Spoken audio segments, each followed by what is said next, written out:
बघू शकता किती सुंदर अशा झाल्यात शंकरपाळ्या। 1 किलोच्या प्रमाणामध्ये नक्की करून बघा, एकदम खुसखुशीत अशा हाताने पण सॉफ्ट होतील। नमस्कार मैत्रिणींनो, तर आपण आज बनवूया शंकरपाळ्या 1 किलोच्या प्रमाणामध्ये। हे मैदा आहे 1 किलो, ही पिठी साखर आहे अर्धी मैद्याच्या निम्म।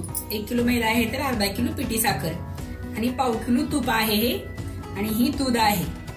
तर आपण हे तूप पहिलं गरम करून घेऊया। गरम झाल्यानंतर मग मिक्स करूया मैद्यामध्ये, आणि नंतर मग पिठी साखर आणि दूध एकत्र करून बघा आता मी कसं बनवते ते।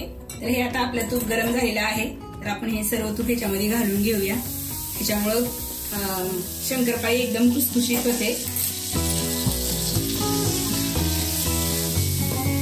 असं एकजीव करून घ्यायचं, हे सगळं व्यवस्थित मिक्स करून घ्यायचं।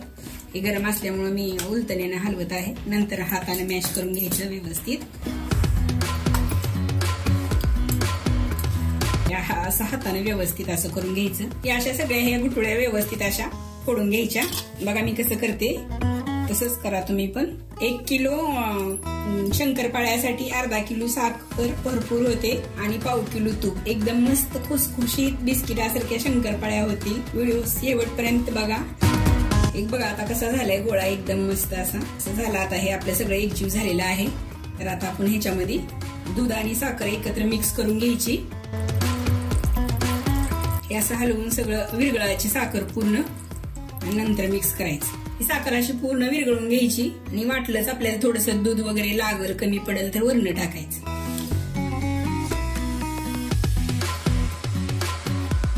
थोडंसं दूध घेते मी, लागल तसं थोडं थोडं घ्या, आणि तिंबा कमी पडलं तर थोडं थोडं घ्यायचं आणि टाकायचं। हा बघा आता आपला गोळा बनत आलेला आहे।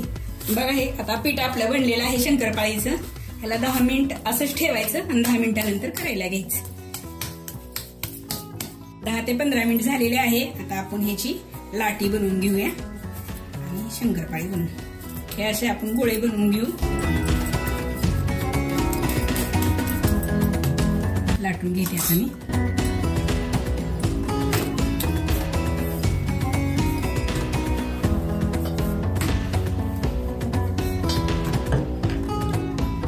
अशी चिरपल्ली तर असं करून घ्यायचं।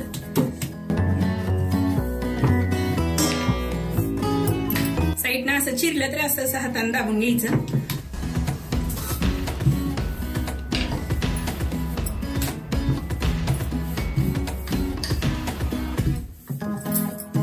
जाडसरच बनवायचे, अशी छान लेअर पदर सुटते।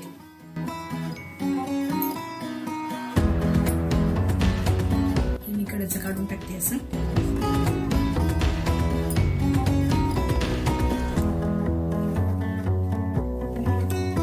हे अशा चाकून किंवा बेलनं पण असते असं ह्याचं शंकरपाळीचं।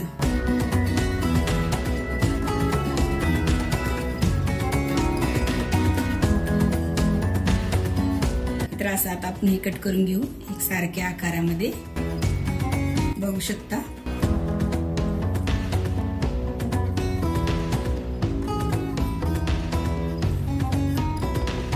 हे असं बेलणं पण असते असं।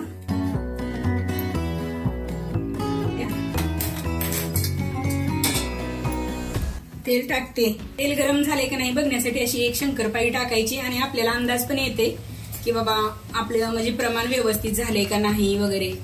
तर आता आपलं तेल गरम झालेलं आहे, बघू शकता ही शंकरपाळी तळत आलेली आहे आणि व्यवस्थित झाली आहे, काही नाही की विरघळली वगैरे काही नाही। तर आता आपण बाकीच्या सगळ्या शंकरपाळ्या टाकून तळून घेऊया। गॅस लो करायचा तेल गरम झाल्यानंतर। बाकीचे हे शंकरपाळ्या टाकून घेते। अशा झाऱ्यावर घ्यायच्या शंकरपाळ्या, आणि अशी एक साईडने सोडायच्या, अंगावर तेल येत नाही।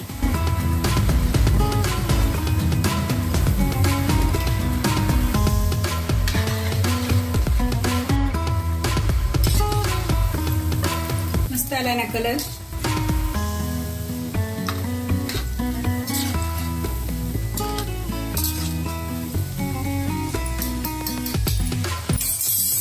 काढून घेते आता मी।